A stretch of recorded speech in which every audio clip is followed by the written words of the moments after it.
Okay, we can go ahead and get started. I'm sure more people will come in, but All right, everybody, thank you for coming to FCC Compliance in Action. We are so fortunate to have Brad Deutsch, Office Managing Director and Principal at Foster Garvey PC.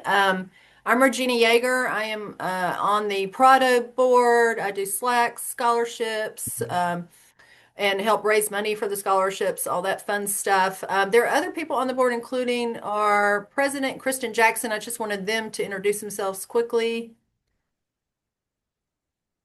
I'm Kristen Jackson. I'm with Boise State Public Radio, and I am the president of PRADO until the end of this year, and then somebody else gets to do it. And I think Sarah's here.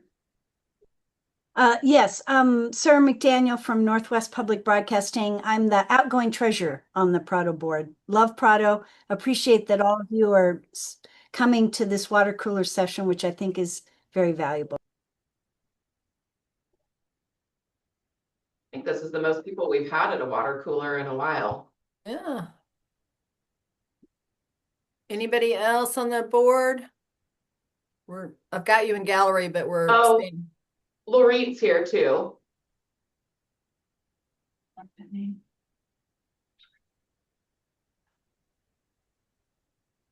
Oh my goodness. And Caroline's just popping in right now as well. Okay. She's All our current right. And vice just a president. quick word about Prado. It's public radio development professionals. We also have TV members in here too. But we'd love for y'all to join. Membership is really affordable. It helps with all the scholarships, all the mentoring, everything else that we do.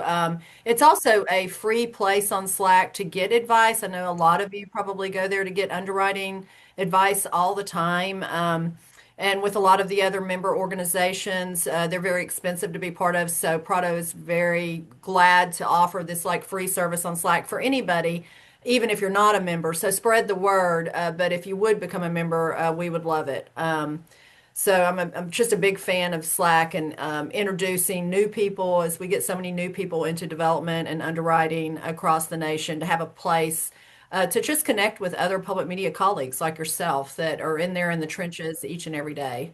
Um, uh, Carolyn, did you want to introduce yourself real quick? No, you just.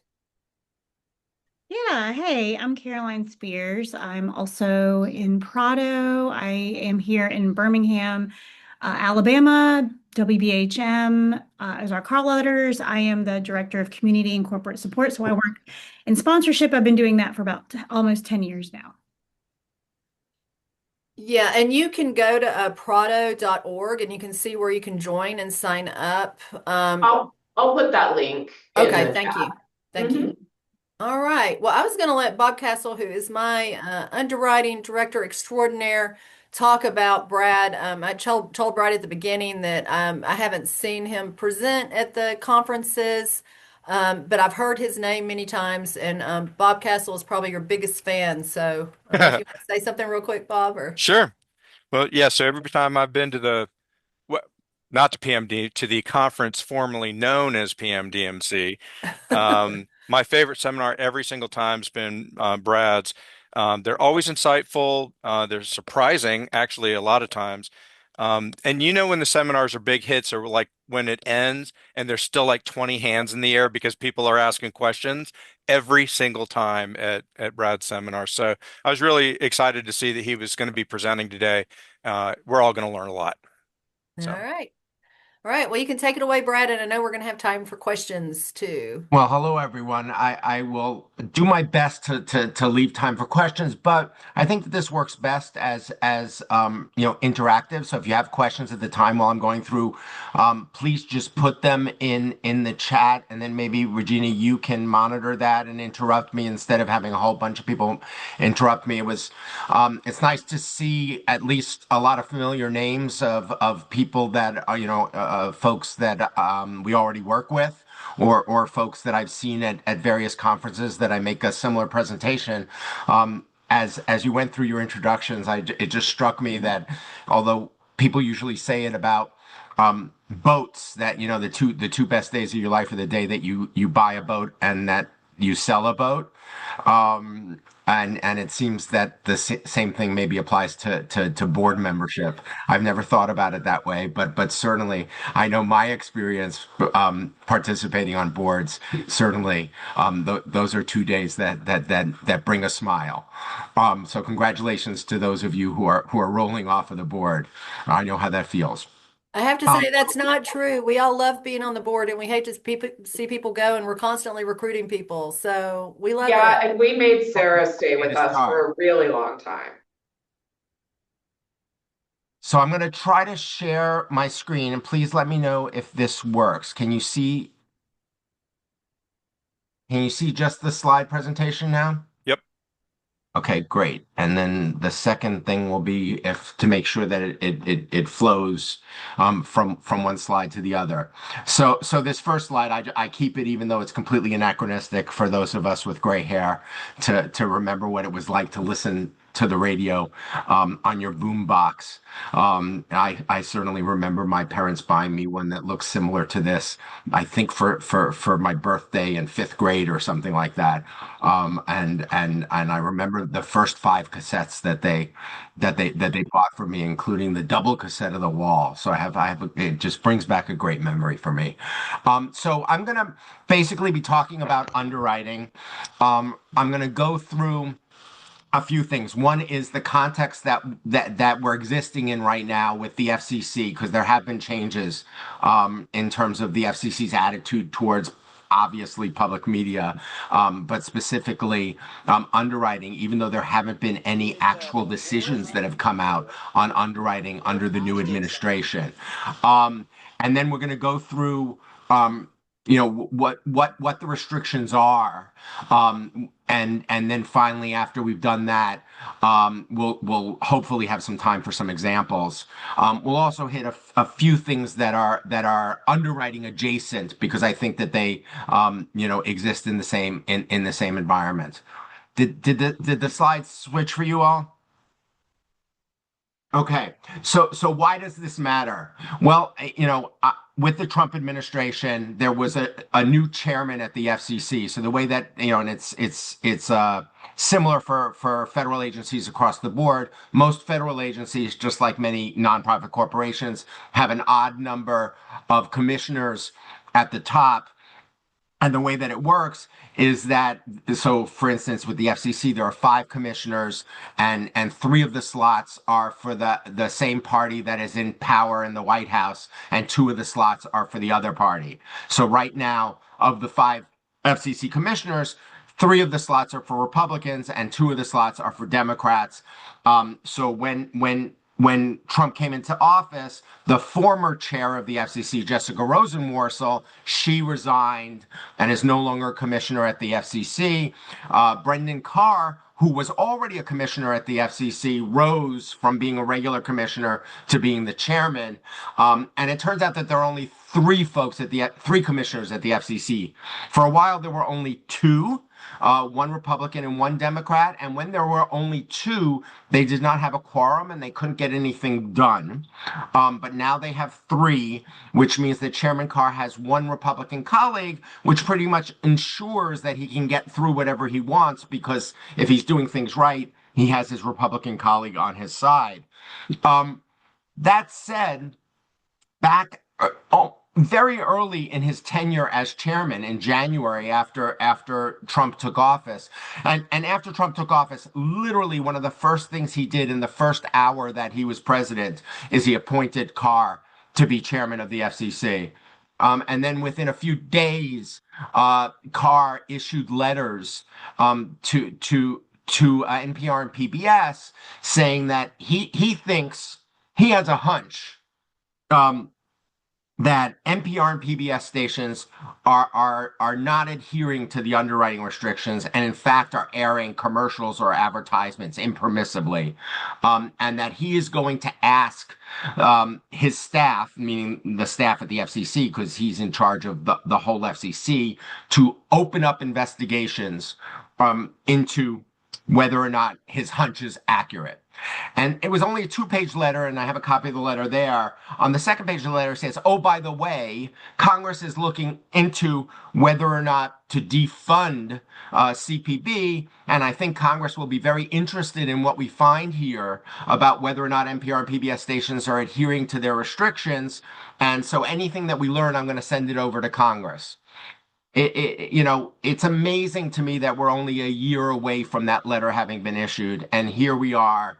Where obviously we all know, he got everything that he was looking for and more, in the form of defunding, and CPB is gone, and the letter seems kind of parochial at this point. It's interesting to me when this letter first came out. My attitude was, first of all, it was unheard of for a chairman to ask the staff to launch an investigation based on a hunch. The way the FCC launches investigations is based on complaints that come in from the public, which require that you need to have a transcript or a recording, and you need to have a specific allegation of a specific spot that was violating the underwriting restrictions. And that was not at all what he was doing. He doesn't even specify any specific spots. On top of that, it was also a very weird letter. It was directed to NPR and PBS when NPR and PBS aren't even FCC licensees. He has no jurisdiction over NPR and PBS. And so I really was pretty bold, and I remember being on a panel at the APTS convention where I was saying, I was very skeptical that anything was going to come of this. And boy, was I wrong. As I often am. So what happened is a few months after this, not only did they launch an investigation, but they sent letters to NPR and PBS, despite not having jurisdiction over them, as well as to about 15 radio and television stations, NPR and PBS stations. And this is public information, although those letters are not public. And it was really a scorched earth investigation where they asked for all kinds of, crazy amounts of information, all the transcripts of every single underwriting spot that has aired over the last 3 years, I think it was, all invoices related to those spots, all kinds of information. And also they asked a bit of NPR and PBS. NPR and PBS made a strategic choice to not fight with the FCC over jurisdiction. They just went along, I think, in an effort to kind of carry some of the weight on behalf of the stations. There was a lot of negotiation in terms of what the stations actually responded to. At this point, at least in terms of what the FCC has asked from the stations and from NPR and PBS, all been satisfied. The submissions have all been made, and at this point, choosing my words with pun intended, there's been radio silence from the FCC for the last several months on this issue. We have no idea what is going on at the FCC, if anything. That said, behind the scenes, a lot of the staffers at the FCC were very upset and reluctant to participate in this investigation because it was not the way they do business. As I said, they launch investigations when there's a complaint of a real violation, and even then they exercise prosecutorial discretion to only go after the most egregious violations. Many of the staffers who had been working on this project have since retired or quit. And which is a little scary because it means that what you're left with is the staff who is doing it are a combination of people who really don't know what they're doing, don't have any institutional knowledge about underwriting, or are true believers in the cause, in terms of the agenda that Trump, the Trump agenda that Carr is pushing forward. Cynically, there's no doubt that Carr's real agenda here is to get Trump's attention. I think that it's been publicly reported that Carr would like to be Secretary of Commerce, and last I heard, Lutnick is having a few issues over there. So I again, with the caveat that I'm always wrong, I would not be surprised if we are having this conversation 6 months from now and Carr's not even at the FCC anymore. And maybe it's wishful thinking on my part. Questions, comments about that? Okay, so given that that is the place setting, what do we do about it now? What do we do differently? In terms of our underwriting review and underwriting compliance than we were doing before this. And the real answer is, on the one hand, stay the course. Presuming that you have good underwriting guidelines in place at your station and that you have a good process to evaluate spots about whether or not they're compliant, you should not change that. The law has not changed. The rules have not changed.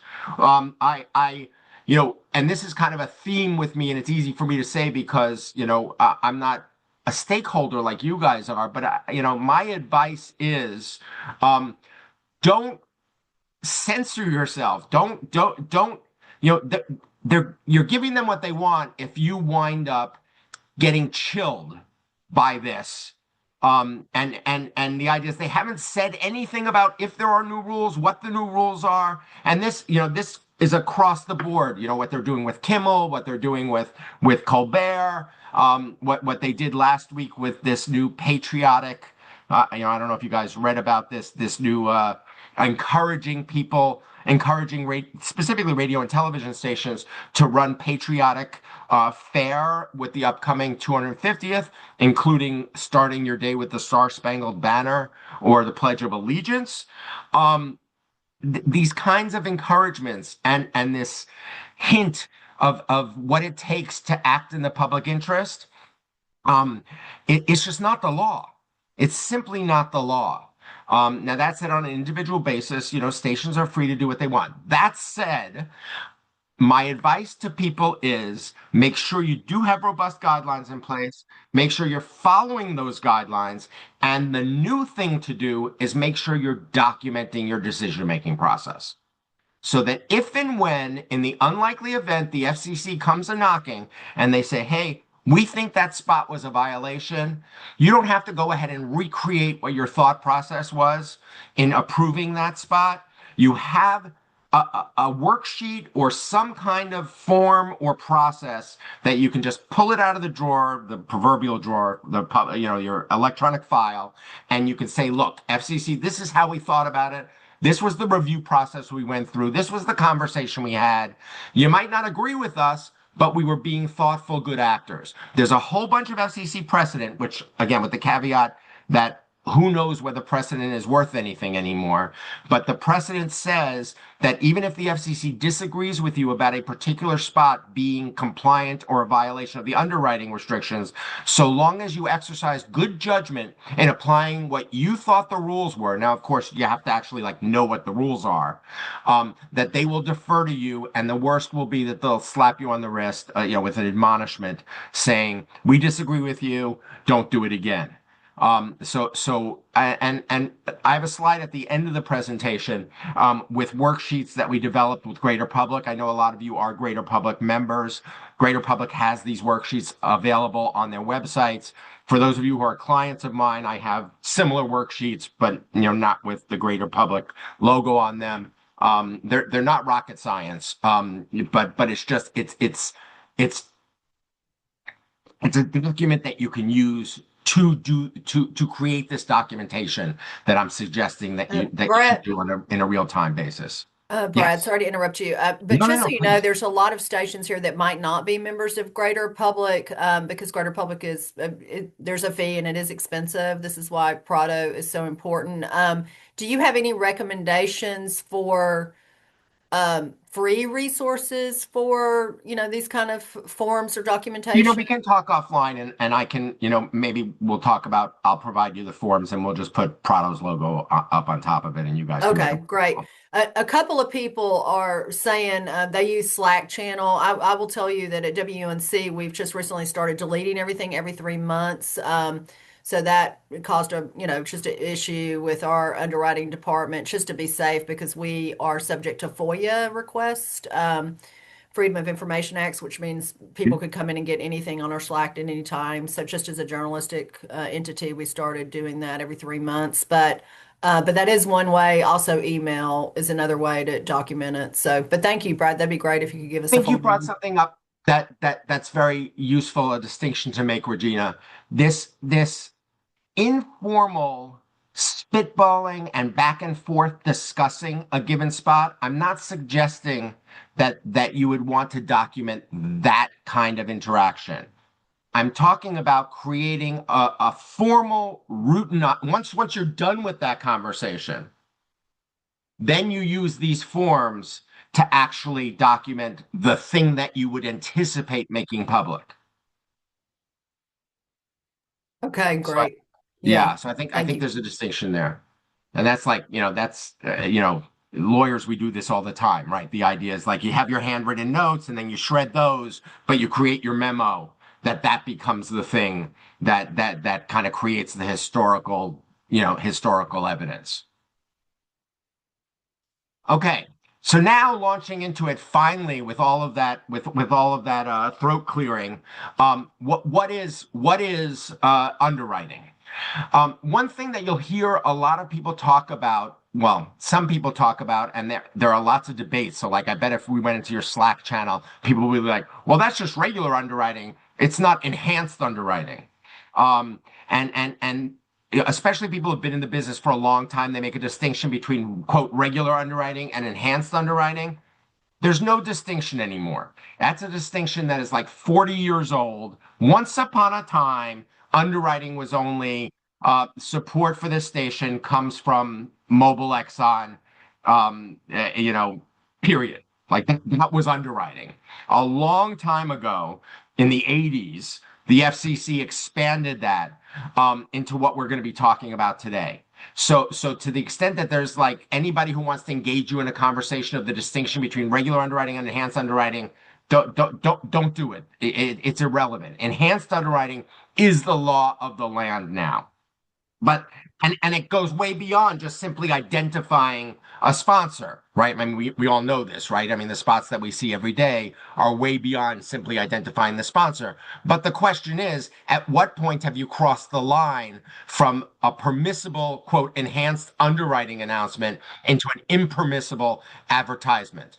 And again, just to reiterate, this is not a subjective question, right? This is not a question of what we think crosses the line. This is a question of what would the FCC say crosses the line? And that's what we have to become expert in so that we can adhere to what they think the rule is. So let's just do an example. Just to kind of, and people want to chime in.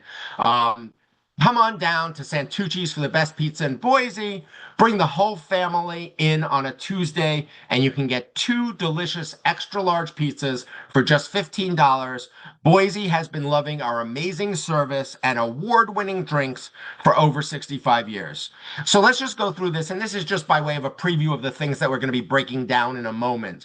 What about this script makes it a violation of underwriting? And anybody just go off mute and best for best pizza. Right. So best is what we will wind up calling it's either qualitative or it might be actually comparative, because best by definition is saying it's better than all the others. So that is impermissible. Best is impermissible. I agree. Anybody see anything before best in the script? Come on down. Come on down. That's what we call a call to action, right? And again, just because we're going to wind up running out of time, so let me just kind of encapsulate it. What if it said you might want to think about coming on down? Nope.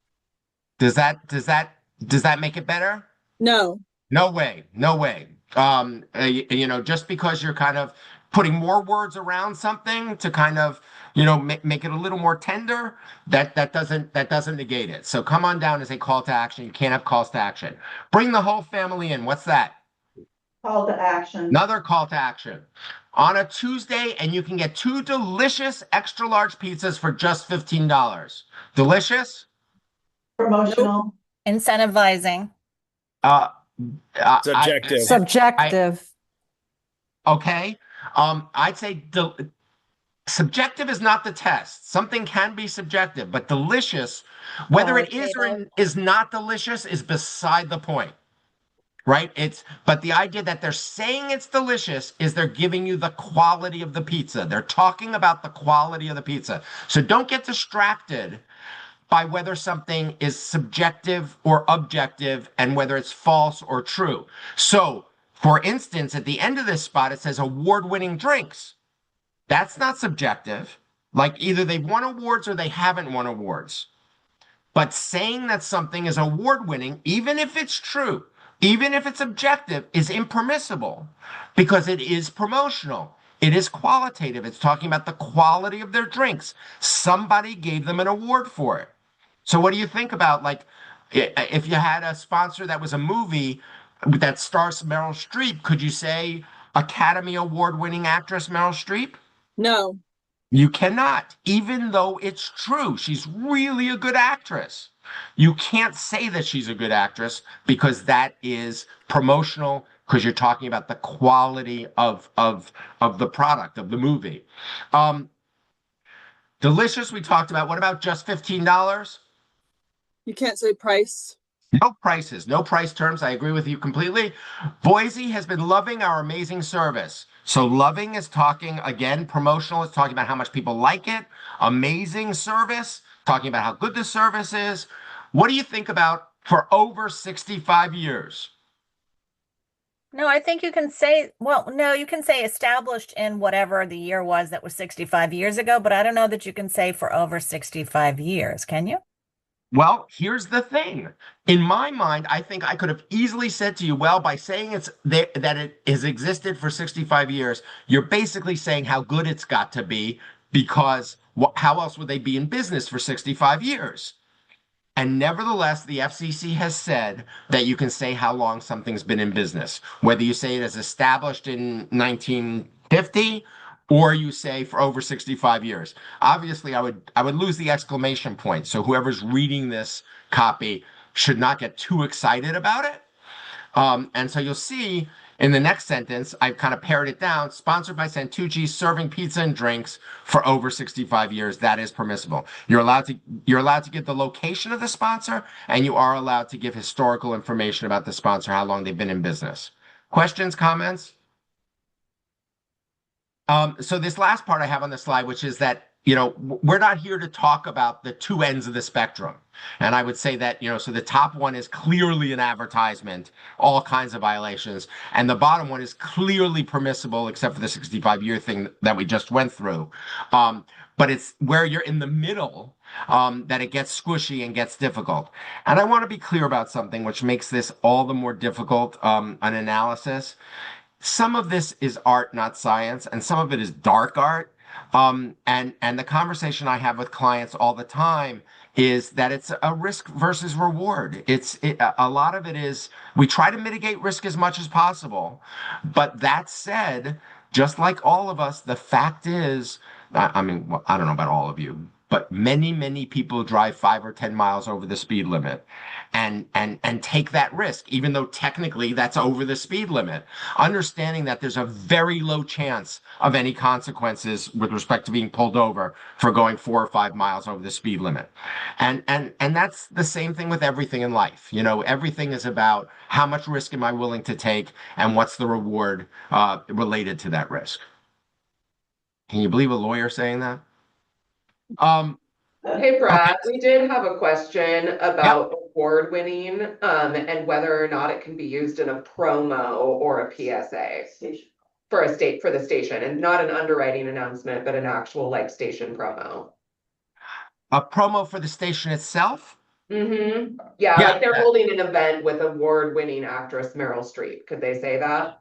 There's no sponsor involved. It's only the station. Correct. They own an independent film house. And they're running promos that have that in it. If nobody's paying for it, that's legal. That's where I was going to go here, and it's right here on the slide, right? So the definition of an advertisement, and this is everything else that we're going to talk about is kind of drilling down on this, but the law simply says this: public, non-commercial educational radio and television stations are not allowed to air announcements that promote a for-profit product, service, or facility when the station receives some form of compensation for airing the announcement. So if there's no compensation for airing the announcement, then by definition, it doesn't fall within this definition of an impermissible advertisement. Now, that said, that doesn't mean you can get clever and say, well, I'm not charging them for that spot.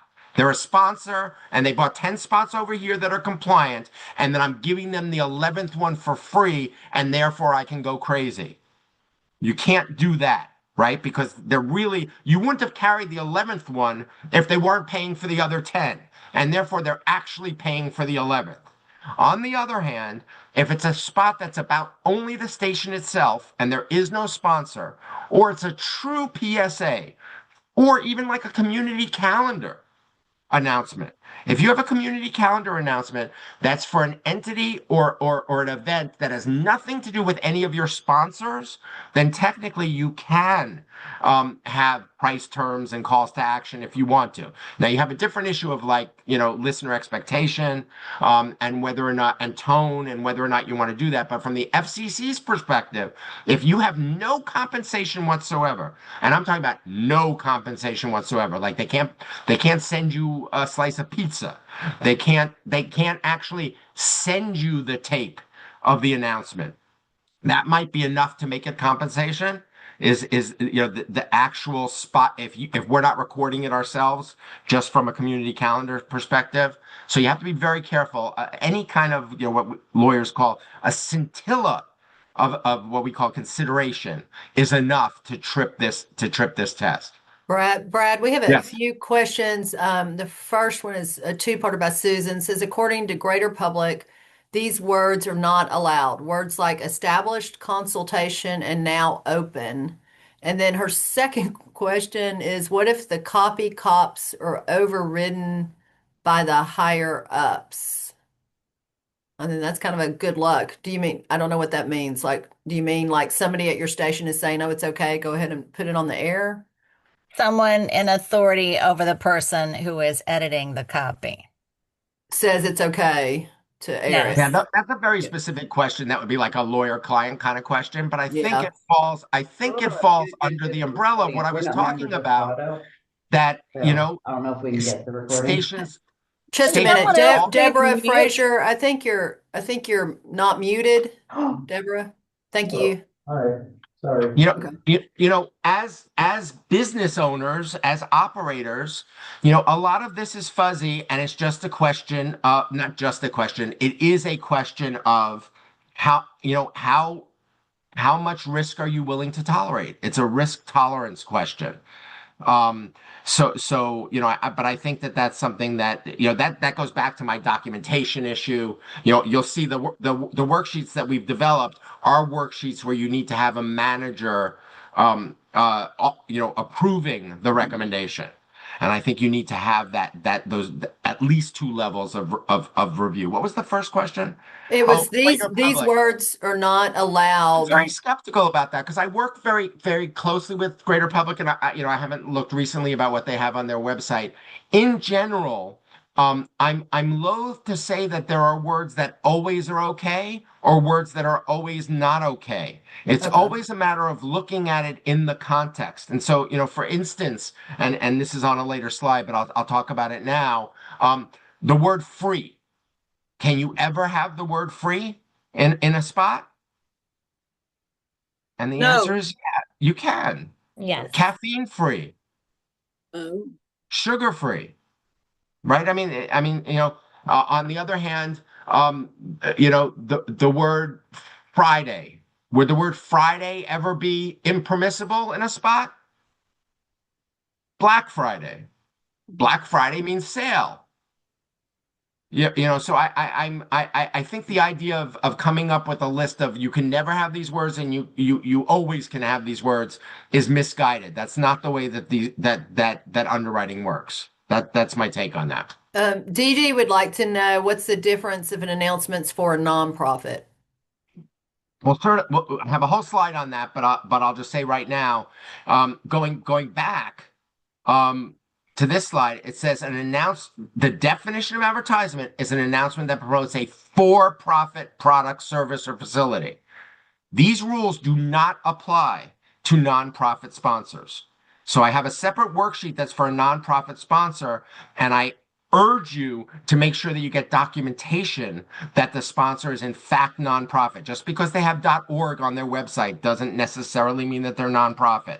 If you are confident that they are a nonprofit sponsor and you have proof of that, then these rules simply don't apply. Many stations do not make a distinction, precisely because of the things I was talking about: tone, listener expectation, and then also the idea of how do you explain to so a hospital. Most hospitals are nonprofits, so technically a hospital doesn't need to follow these rules, and a hospital could say we're number one in U.S. News and World Report. And then you have a doctor's office, and it's a doctor that actually sees patients at that hospital. And she comes in and says, oh, I want to do a spot just like that. I was rated number one in U.S. News and World Report. And of course, her office is not a nonprofit. And you need to say to that doctor, sorry, I can't do it. That's a tough explanation.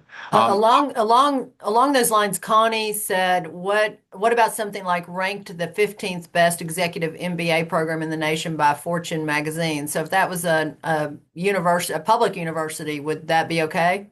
It doesn't, so long as it's a nonprofit university. It doesn't need to be a quote public university, right? Most private universities are also nonprofit entities. Right. And There are what some if it's for-profit universities, but not? they're few and far between. Could you say that if it was true and it's in for profit? Again, if it's nonprofit, you can say it. The FCC is completely agnostic, ignorant, doesn't care about truth or not truth. The FTC might care about truth and not truth, but the FCC doesn't get into whether it's true or not. In terms of a for-profit, the truth is irrelevant also. Even if it's true, if it's promotional, it's not permissible. Back to Meryl Streep. She is truly an Academy Award-winning actress. Still not allowed. I think it's exactly. And I don't think we have a question for Loretta about regarding PSAs and using free in the script. A public service announcement, you're not getting any compensation for that. So that would So long be, as there's yeah. Now again, if it's a public service announcement that is somehow associated with one of your sponsors, I would highly discourage it. But if it's a true public service announcement, and certainly if it's a public service announcement, which they almost always are for nonprofits, then you're fine. So long as you feel comfortable putting that kind of language on the air. So at the risk of, we're already at 12:38. So this is not in the rule, but this is the way the FCC has interpreted the definition. So the definition says, and I'll go back to it, the definition says it can't be an announcement that promotes a for-profit product, service, or facility. So it's about promoting. And the FCC has said, this is the way we're going to find out. This is the way we're going to analyze spots to determine whether or not they promote. So no price. We've already previewed this. It's no price information, no calls to action, no inducements. What's an inducement? Buy one, get one free. A free oil change, an oil change with every tire rotation or something like that. An inducement would also be, we give a percentage of our profits to charity. That's an inducement. Even though it's great, you can't do it. No qualitative, which means anything that's describing the quality of their product or service, and no comparative, which means that you're comparing it to another product or service. And then the last one is not too long. And what not too long means is that underwriting spots should not exceed 30 seconds. Most stations have it shorter than that, but the FCC has said, what on earth could you possibly have to say about a sponsor that would take more than 30 seconds if you're not going to promote them?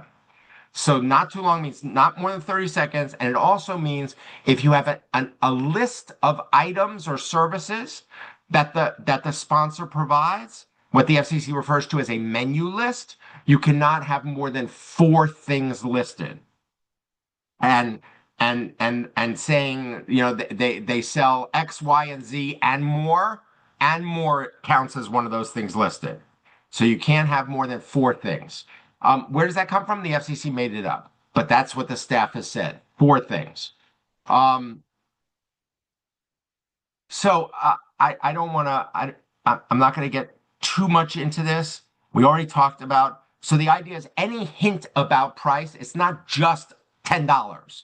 It's any hint about price. So any kind of mention of savings, any kind of mention of interest rates, and even like a mention of a mortgage or a deposit, any hint about prices. And this can get tricky. I talked about Black Friday. What do you guys think about like a restaurant that says today's special is spaghetti and meatballs? It's tricky because if today's special means that they always have spaghetti and meatballs, but today it's a cheaper price, Incentivizing. then that's a price term. But if on the other hand, they don't usually have spaghetti and meatballs, but today's special is that they just have it on the menu, it's an off menu item, then it's permissible because it's just describing what food they have. So that's I think that's a very good example of you can't just think about the words outside of context. You have to know, so like Blue Plate Special is definitely a discount. Whereas, there's some restaurants that if you do it right, it just means that on Tuesdays we have pizza. It might be that every Tuesday we have pizza. Brad, several questions about if it's an event free and open to the public, community open a community event, implying it's at no cost. Are those okay? Yeah. Most of those events, luckily, are sponsored by nonprofit entities. And even like the Chamber of Commerce is a nonprofit entity, or by a government entity, which counts as a nonprofit entity. But in the event that you have an event like that and it's free and you're trying to say open to the public, I can't give it. It's one of those things that I talk to clients about all the time, and we have a discussion about how much risk tolerance they have. It's on the edge. Call to action. We talked about it. Again, toning it down, putting words around it doesn't negate the violation by saying you might want to think about coming by. What about phone number? Can you put a phone number in a spot? Anybody have an issue or an address? Can you put your address or your phone number? Yes. You can. What if you list your phone number twice? Don't do it. Too The much. FCC has said listing a phone number twice is a call to action. It's the same thing as saying you should call. When you list it once, you're providing it as information. When you list it twice, you're actually having a call to action to people to call. This comes up a lot with tickets available or more information available. I strongly encourage people to not say, tickets on sale at, or tickets, on sale on Tuesday, and instead to say tickets and information available at www. blah, blah, blah. That's a consistent articulation. Inducements, we talked about it. BOGO, buy one, get one free, is certainly an example of an inducement, but I also want to point out that buy one, get one free, or buy one, get one half price is also a price term. Don't get too wrapped around which category does something fall into. Certain language could fall into multiple categories that are violative. So these aren't siloed categories. It could very easily be that certain words fall into multiple impermissible categories. Again, I mentioned it. We donate a percentage of our profits or our revenue to charity. That is an inducement that is not permissible. Qualitative or comparative language. The thing I want to point out here, because we've talked about it a little bit, is that often it is hard to make a distinction between what is qualitative language versus what is simply a description of the category that the sponsor is providing services or products in. So what do you guys think about fast food? Like to say, for a sponsor to say, we're a fast food restaurant. That would be fine. But and this is a good example, right? The word fast is a qualitative word, right? We provide the food fast. We provide it quickly. It's not about the food. It's about how fast we get it to you. Whereas fast food is a defined category and it is permissible. And so the glib thing to point out here is you couldn't have, we provide fast food. Right? That would not be permissible. I mean, same thing with fine dining. Fine dining is a category. Just saying that a restaurant provides fine dining is telling you what kind of restaurant it is, but it's not actually telling you how good it is at doing that. It's just telling you the kind of food that they provide. It might be really bad fine dining. Whereas to say we have fine dining, that's not permissible because that's to say it's the good kind of fine dining. I know it sounds a little silly, but is that clear? I just want to point out that although I've said Academy Award winning actress is not acceptable because that is that is saying how good she is, and just like we're ranked number 1 or 5 stars or anything like that. Board certified surgeon actually falls in that same category because you can be a surgeon without being a board certified surgeon. So to be a board certified surgeon means you're good at it. It's not permissible. Contrast that with a certified public accountant. It turns out that there's no such thing as a public accountant who is not a certified public accountant. It is a category. To be a CPA is a category. You can't tell someone you're a CPA without saying, I'm a CPA. Whereas you can tell someone you're a surgeon without saying you're a board certified surgeon. Not my rule. I'm just making, I'm just here to deliver the news. Somebody emailed me saying that there's been a lot of chat on the Slack about saying that a sponsor is Black owned or woman owned. What do you guys think about that? I would put I the think same you can say category. it. I would say in the same category that a venue is smoke free.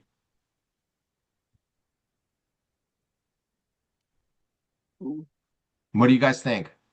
I think yes, but I don't think so because I don't think it's actually telling you about the product or service. oh, It's telling you about why you might want to go to give money to do business with this sponsor that has nothing to do with the product and service that they are providing. It has to do with making you feel good about supporting them. And that's promotional. There might be exceptions to that, based on certain sponsors. But I think in general, why are you telling me this? You're not telling me this because it's telling me about what they're actually, what service or product they're providing.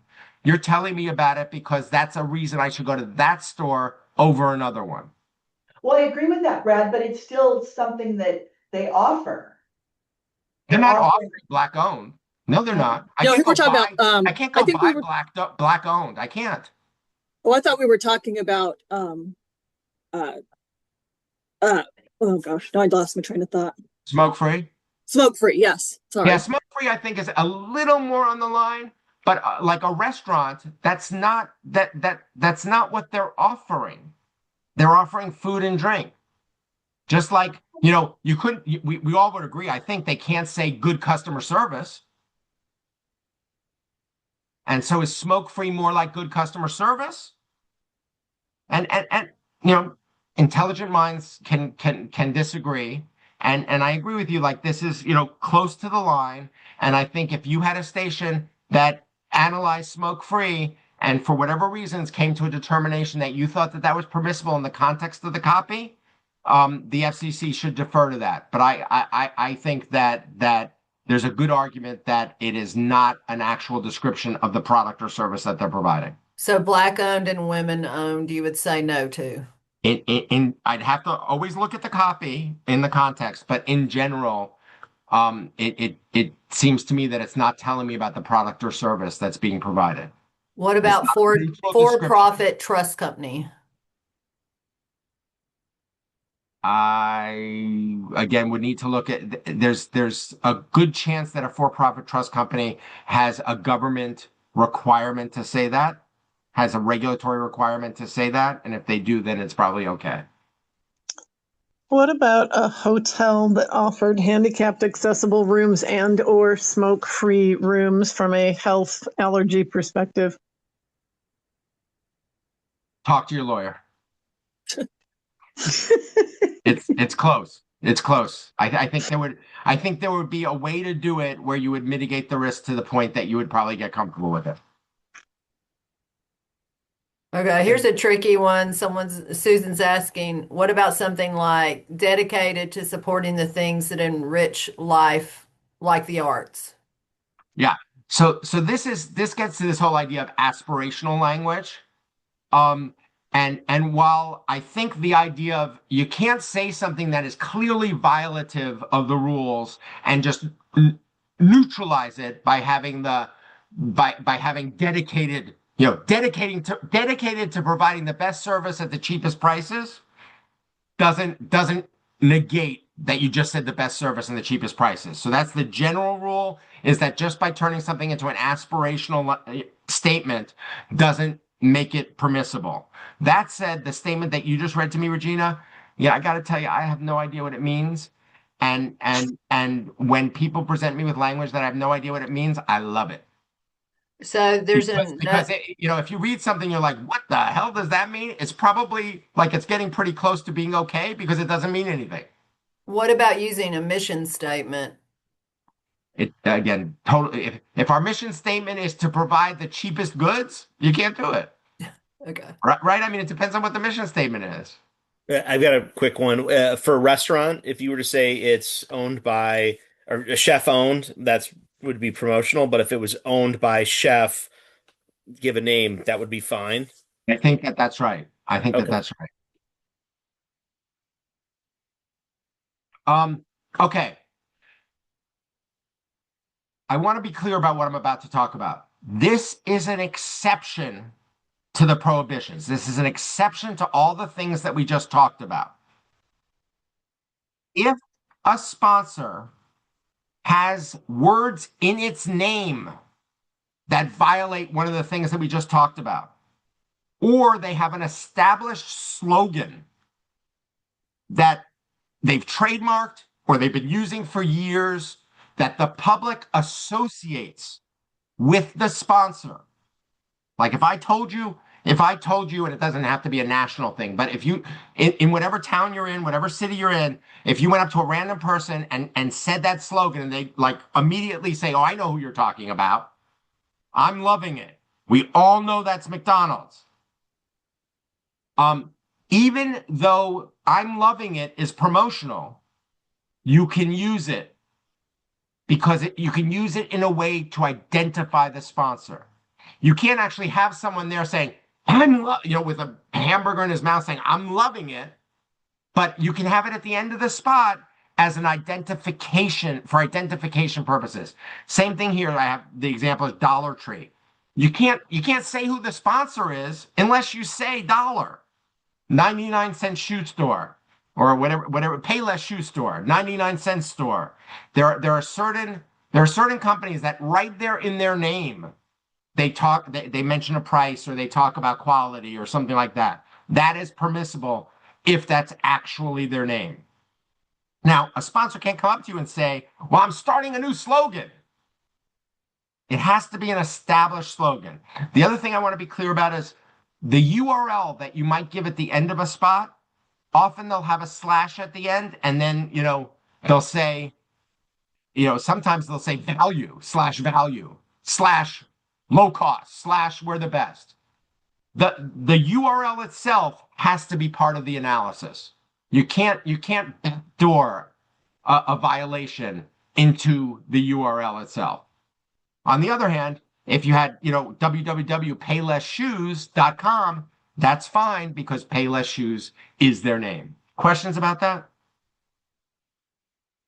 Someone's asking, so how long does it take to become established? Like somebody brought up Publix, where shopping is a pleasure. I didn't know that that's Publix. That's not common to me, and I know Publix. But so how long do you know? There's no fixed rule on that. Okay. But again, and this is what the worksheets are helpful for. You can, if you Google it, if you put quotes where shopping is a pleasure and Publix comes up as the first 5 hits, you're probably good. If they've registered that trademark, you're good. And to be clear, and this is not, most people don't know about this. Just because they have TM after their name doesn't mean that they've registered the trademark. TM afterwards means that they're looking to register their trademark, that they're trying to register the trademark. Only if it has an R with a circle doesn't mean that the Patent and Trademark Office said, yep, the public associates that with you. So And there's if they have no R there's with a circle, there's no kind of months like Carolyn from WBHM is saying. I was told it's 6 months. So there's no. not going to do it. I'm Okay. not going to go there. I think that there are examples where they pour millions of dollars into a marketing plan and they could do it in 2 months if they wanted to. Whereas there are examples that somebody's been using it for 6 months, but nobody even thinks about it. And it's somewhere like on the bottom of their website and it's kind of an afterthought. 6 months wouldn't do it for you. There's no strict rule that way. We talked about this already. Don't forget about for-profit. That the rule simply doesn't apply to nonprofits. From an FCC perspective, as soon as your sponsor's nonprofit, all bets are off. Now, I want to be clear. As I've said, the station still might not want to do it for all kinds of reasons. Tone, other sponsors. The station also might not want to do it because you have an IRS issue. As soon as you start getting revenue from something that is a commercial, technically that's unrelated business income and you're taxable on it, and it could have consequences for your 501c3. Outside the scope of my expertise, but it's something you need to be thinking about. We talked about compensation.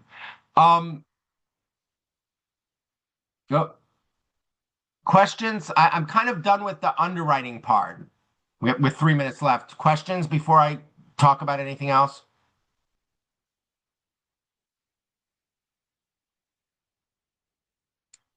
Two things, because I got questions about this. One is there was an example of a spot that was keep your career moving forward with growth opportunities, competitive compensation, and healthcare benefits. Go to careers.progressive.com and apply now. What do you guys think of that? Call to action.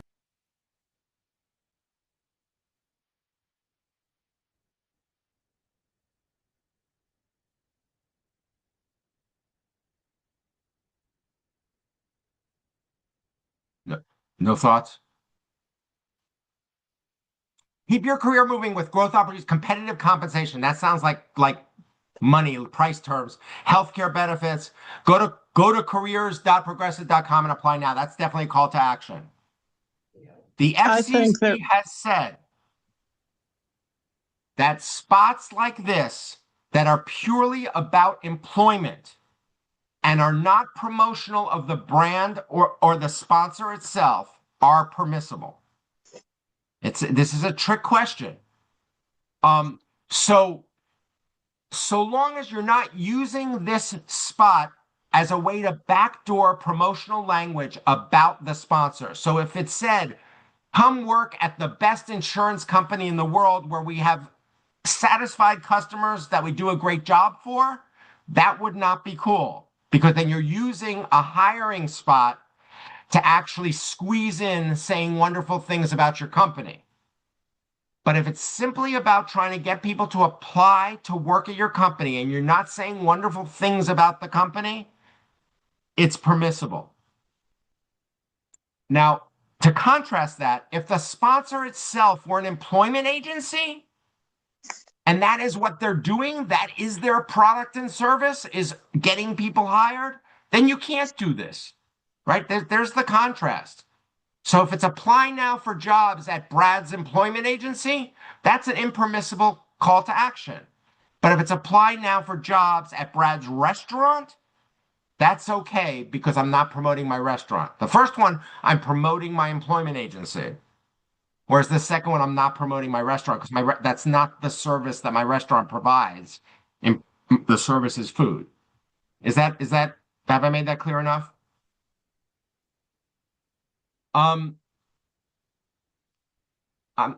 So the other one that somebody asked about, and I don't know how to, I want to share, I'm going to pop this. I'm going to pop my screen over and tell me if that works.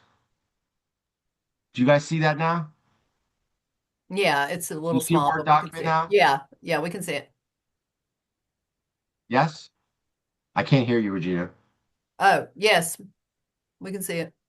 Do you guys, did I show you, do you see a Word document now on the screen? Yes. Yes. Yep. Yeah.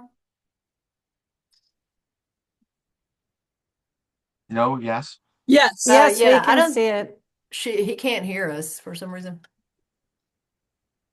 Yes. Yes. Crickets, guys. I think you muted us. Well, here, I'm going to put up the chat. I'm going to pop it into the chat, hopefully.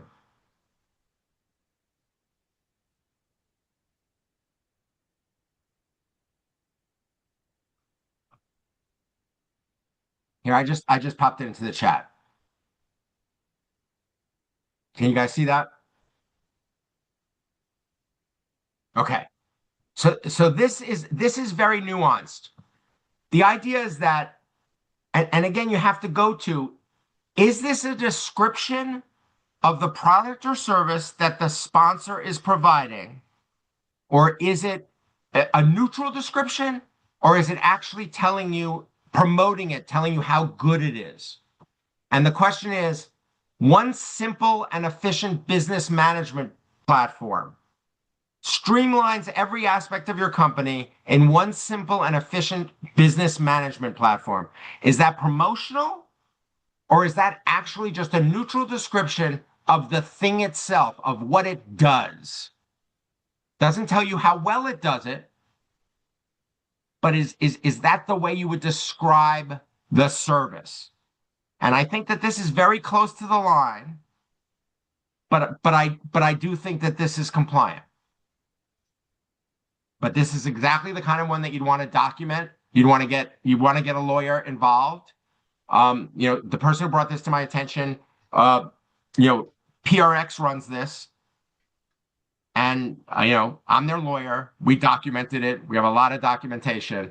I think this is very close to the line, but I think this is a neutral description of the product that Odoo is providing. It isn't telling you how good it does, how well it does that. So I mean, we're over time, so I don't know how much flexibility you guys have, Can you but hear I'm us more than now, happy to answer Brad? questions. Brad, can you hear us? No, he can't hear us. Regina, your microphone's not working for some reason. You can't hear anybody. We can hear her. We can hear her. Can you hear us? Brad, can you hear us? No, I don't think he can hear us.